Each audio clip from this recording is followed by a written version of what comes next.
বন্ধুরা, আজ আমি একটা নিরামিষ স্যুপ রেডি করে তোমাদেরকে দেখাচ্ছি। তো চলো দেখে নেওয়া যাক আমি কীভাবে স্যুপটা রেডি করছি।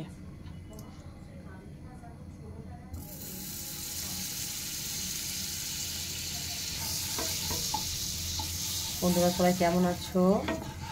আশা করি তোমরা সবাই ভালোই আছো। তো আজকে দেখো আমি তোমাদেরকে একটা নতুন ধরনের রেসিপি রেডি করে দেখাচ্ছি। তো আজকে আমি একটু স্যুপ রেডি করবো। তো দেখো, এই যে গাজর নিয়ে ভালো করে ভেজে নিচ্ছি। বাটার দিয়েছি প্রথমে আমি গরম করাতে।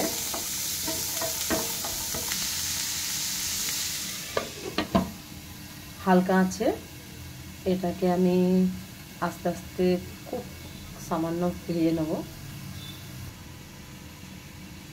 2-3 মিনিট পর এটা করলাম। এবার দেখো, এখন যেহেতু শীতের সিজনে সব রকম সবজি পাওয়া যায়, তো ব্রোকলিটাও পেয়েছি, তাই ভাবলাম আজকে স্যুপটা রেডি করি। তো ব্রোকলিটাও একটু ভেজে নিচ্ছি। বাটারে ভাজার জন্য স্মেলটাও বেশ সুন্দর আসে।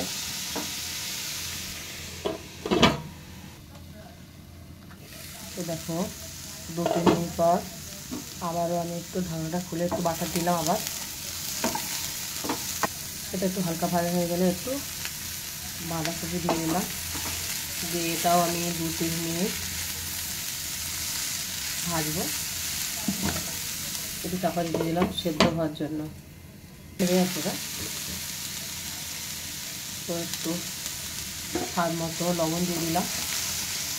একটু হালকা 2-1 মিনিট নেড়ে আমি গরম জল দিয়ে দেবো। 2-3 মিনিট নাড়ার পরে আমি গরম জলটা দিয়ে দিলাম। তো বন্ধুরা দেখো, এই পরে আমি এটাকে ঢাকনা দিয়ে দিলাম। 5 থেকে 7 মিনিট এটাকে সেদ্ধ হতে দিতে হবে। তো দেখো, এই পাশে এবার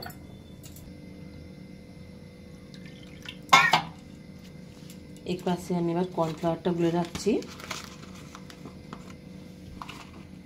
যে কর্নফ্লাওয়ারটা গুলে রাখছি, ওটা ভালোভাবে সেদ্ধ হয়ে গেলে কর্নফ্লাওয়ারটা দিয়ে দেবো।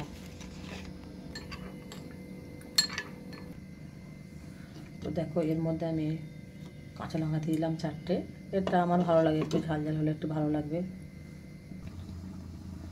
তো বন্ধুরা দেখো, 5-7 মিনিট পরে আমি করলাম, প্রায় পুরো 5 মিনিট পরে করলাম। দেখো আমার সেদ্ধ হয়ে গেছে সবজিগুলো সবগুলোই। তো দেখো, এই কর্নফ্লাওয়ারটা আমি আগে থেকে গুলে রেখেছিলাম, একটু একটু করে দিয়ে নাড়াতে হবে।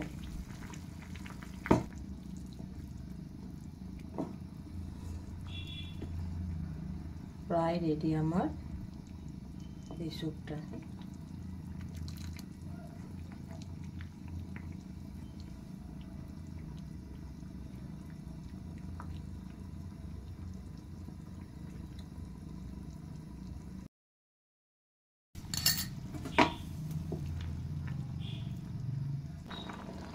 শেষে আমি আবার একটু বাটার দিয়ে দিলাম, যাতে স্মেলটা আরও খেতেও ভালো লাগবে।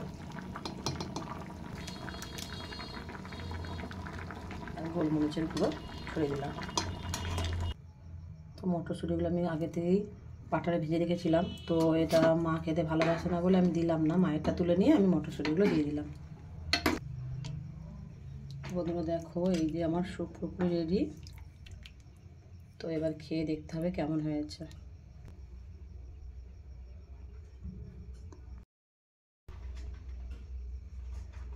তো একটু টেস্ট করে দেখি কেমন হয়েছে।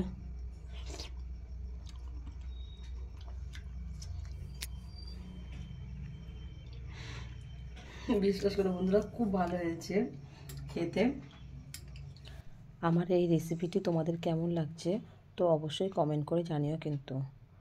থ্যাংক ইউ বন্ধুরা, সবাই ভালো থেকো, সুস্থ থেকো।